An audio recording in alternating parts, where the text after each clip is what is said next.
Bueno, entonces, según vimos en el video anterior, el problema de cuadrados mínimos consistente en encontrar un polinomio que mejor se ajuste a un conjunto de puntos, de puntos datos, a una nube de puntos experimentales. Ese problema quedó reducido a encontrar la solución de un sistema de ecuaciones lineales, de un sistema cuadrado de ecuaciones lineales. Como ejemplo, vamos a considerar la situación en la cual tenemos un conjunto de 5 puntos datos, el punto 1, 2, el 3, 2, el 5, 3, 7, 5 y 8, 6.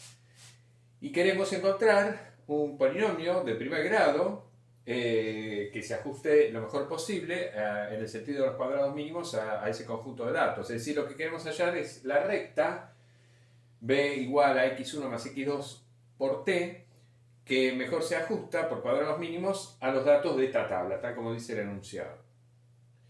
Bien, entonces construimos la matriz con los valores de la variable t. La primera columna son todos unos, es todos los valores de t, pero elevados a la 0. En la segunda columna ponemos los valores de t. Solamente tenemos dos columnas porque, como nos piden encontrar una recta de ajuste, bueno, solamente debemos determinar dos coeficientes. Entonces, en este caso, n es igual a 2. Tenemos 5 datos, puntos datos, entonces la matriz A es una matriz 5 por 2. Entonces, la matriz cuadrada de coeficientes del sistema que debemos plantear, recordemos, se obtenía haciendo este producto, A traspuesta por A. A traspuesta es una matriz 2 por 5, A es una matriz 5 por 2, A traspuesta por A nos va a dar la matriz 2 por 2.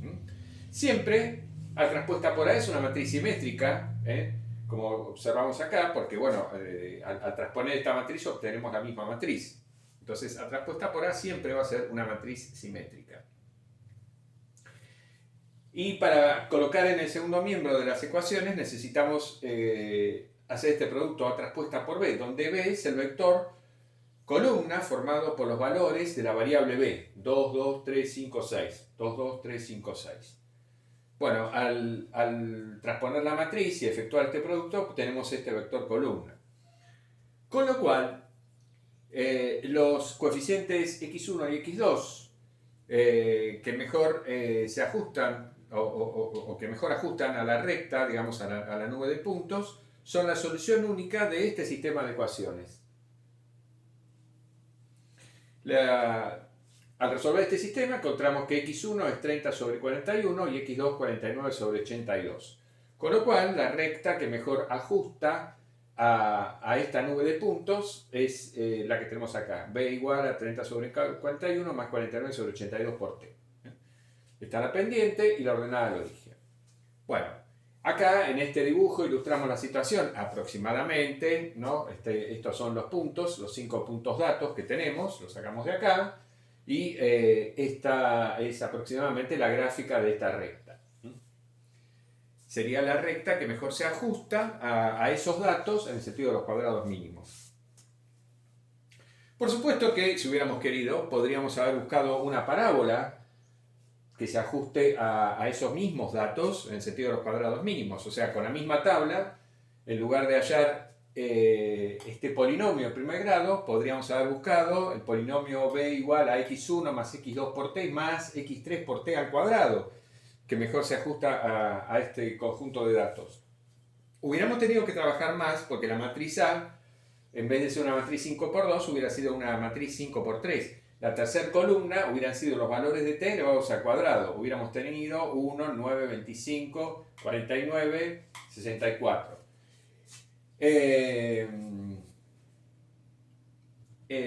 La matriz A traspuesta por A nos hubiera quedado una matriz 3 por 3.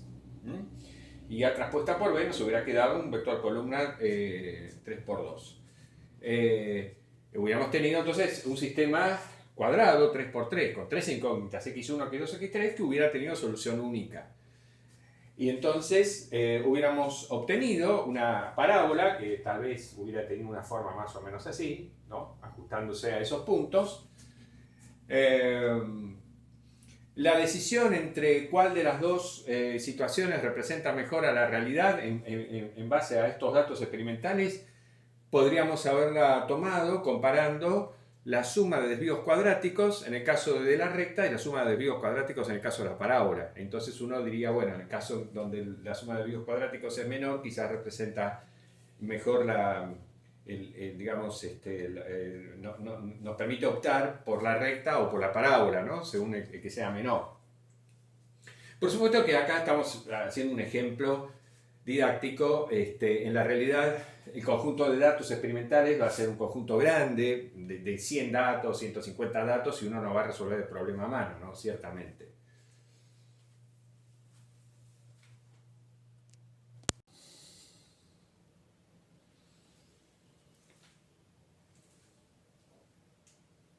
Bueno, vamos a hacer algunos comentarios adicionales vinculados con cosas que dijimos.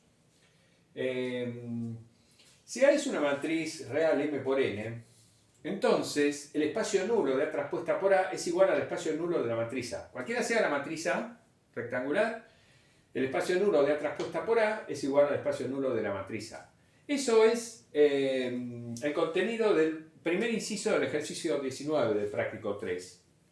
Demostrar esto. Nosotros lo vamos a hacer ahora. Vamos a demostrarlo ahora. La igualdad entre ambos espacios nulos. Bueno, hay una inclusión que es evidente, que es esta, ¿no? Que el espacio nulo de A está contenido en este espacio nulo. Porque, ¿quién era el espacio nulo de A? Son todos los X en Rn tales que A por X me da el vector nulo.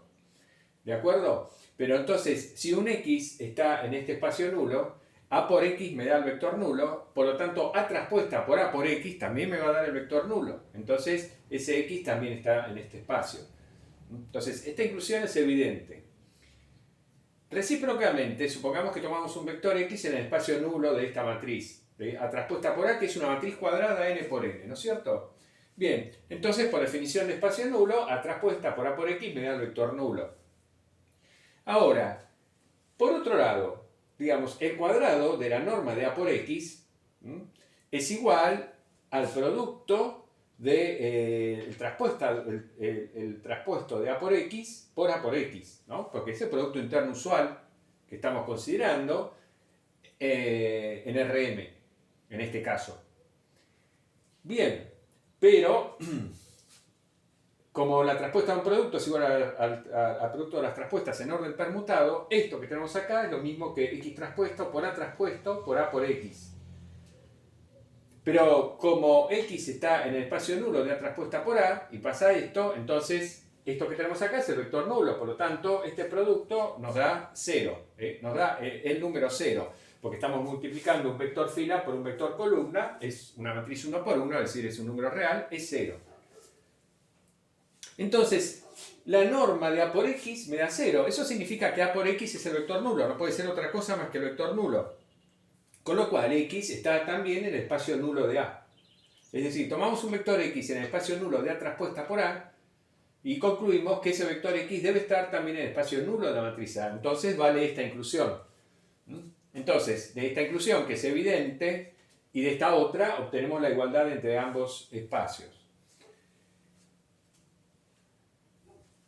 Como conclusión, como consecuencia, mejor dicho, observemos lo siguiente. Entonces, si A es una matriz cualquiera rectangular y su espacio nulo, se reduce al vector nulo, entonces A transpuesta por A, que es una matriz cuadrada, N por N, resulta invertible.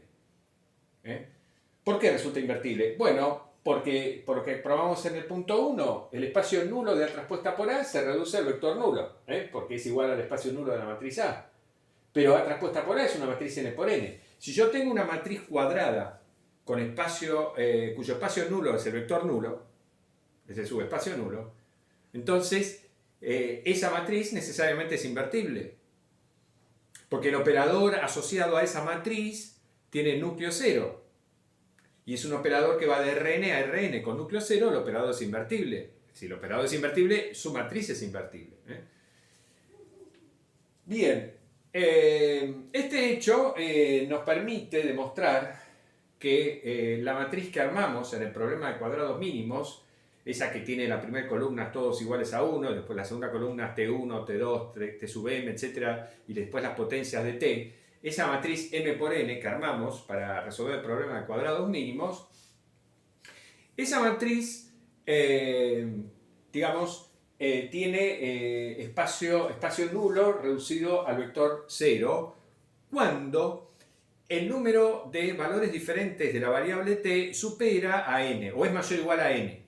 N es el número de coeficientes que queremos determinar. Cuando el número de valores diferentes de t de la variable t en la nube de puntos es mayor o igual a n, el número de coeficientes que queremos determinar, en ese caso, seguro, la matriz A tiene espacio nulo igual al vector 0.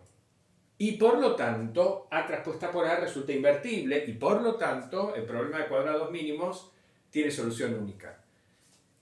Comentamos varias veces que en la práctica eso es exactamente lo que ocurre, porque el número de valores de t distintos no es solamente mayor o igual a n, es muchísimo más grande que n.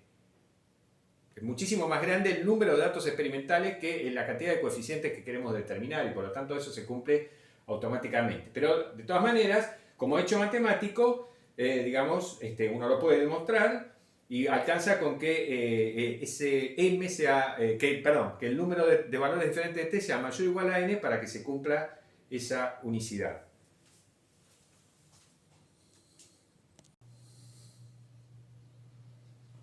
Bueno, y finalmente en este tercer punto escribimos bien la demostración del hecho que acabamos de mencionar.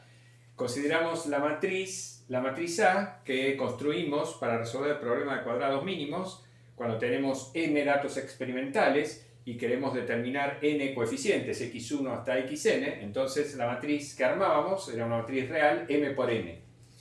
Ahora, miremos esta matriz y supongamos que tomamos un vector alfa, acá alfa es un vector de coordenadas alfa 1, alfa 2, alfa n, es decir, alfa es un vector en Rn.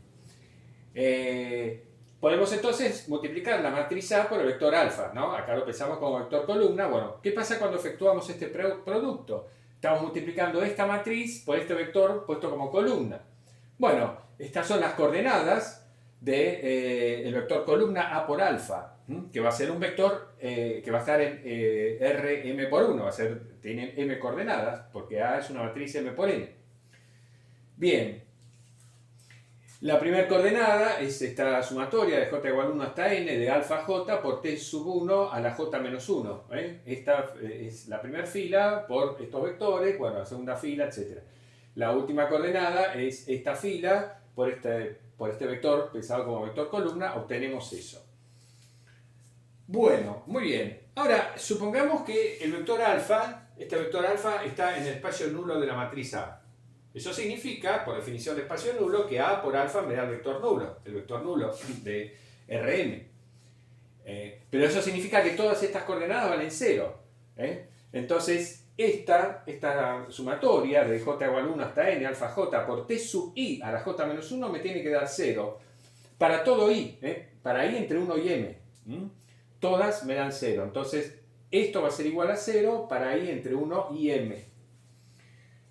Pero eso significa que T1, T2, Tm, estos t's que tenemos acá, son raíces de este polinomio. Si nosotros consideramos este polinomio, observamos que lo que tenemos acá es este polinomio evaluado en t sub i. Entonces lo que estamos diciendo es que este polinomio evaluado en t sub i me da 0 para todo i entre 1 y m. Es decir, estamos diciendo que todos estos números son raíces de este polinomio. Bueno, ahora bien, en el problema de cuadrados mínimos, uno no dice que todos estos t's tienen que ser diferentes, porque de hecho, uno cuando digamos, hace la recopilación de los datos experimentales, puede ser perfectamente que en dos circunstancias distintas le dé el mismo valor a la variable t y observe qué valor mide la variable b. Entonces, puede ser que t1 sea igual a t2. Eso no va a significar que B1 va a ser igual a B2, porque hay errores de medición, etc. En lo que es la respuesta a la variable B no tiene por qué ser igual, pero uno tranquilamente puede repetir valores en cuanto a la variable T. Por ahí le da el mismo valor de B o no. Pero la cuestión es la siguiente. Supongamos que el cardinal de este conjunto sea mayor o igual a n. Es decir, que la cantidad de t's diferentes que tengo acá, los valores de t's diferentes que tengo acá es mayor o igual a n. Eso obliga a que todos estos escalares alfa j tienen que ser 0. ¿Por qué? Porque este es un polinomio de grado menor o igual a n-1. No es un polinomio de grado n-1 necesariamente, pero es un polinomio de grado menor o igual a n-1. Entonces, ese polinomio como máximo puede tener n-1 raíces diferentes. En general, un polinomio de grado n como máximo puede tener n raíces distintas. Entonces, si yo tengo que el cardinal de este conjunto es mayor o igual a n, este polinomio está teniendo más de n-1 raíces distintas. Pero eso únicamente puede ocurrir si este es el polinomio nulo. Entonces, si este es el polinomio nulo, lo que estamos diciendo es que todos los escalares alfa j son 0. Por lo tanto, si se cumple esta desigualdad, el vector alfa, este vector alfa es el vector nulo. Y entonces, esta desigualdad implica que el espacio nulo de la matriz A se reduce al vector nulo, al vector 0, y por lo tanto, como ya vimos antes, si se cumple esto, A transpuesta por A es una matriz invertible. Esta es la justificación de ese hecho que ya mencionamos varias veces, que si el número de valores de la variable t es mayor o igual a n, siendo n el número de coeficientes que uno quiere determinar, entonces seguro, esta matriz A transpuesta por A es invertible y el problema de cuadrados mínimos tiene entonces solución única.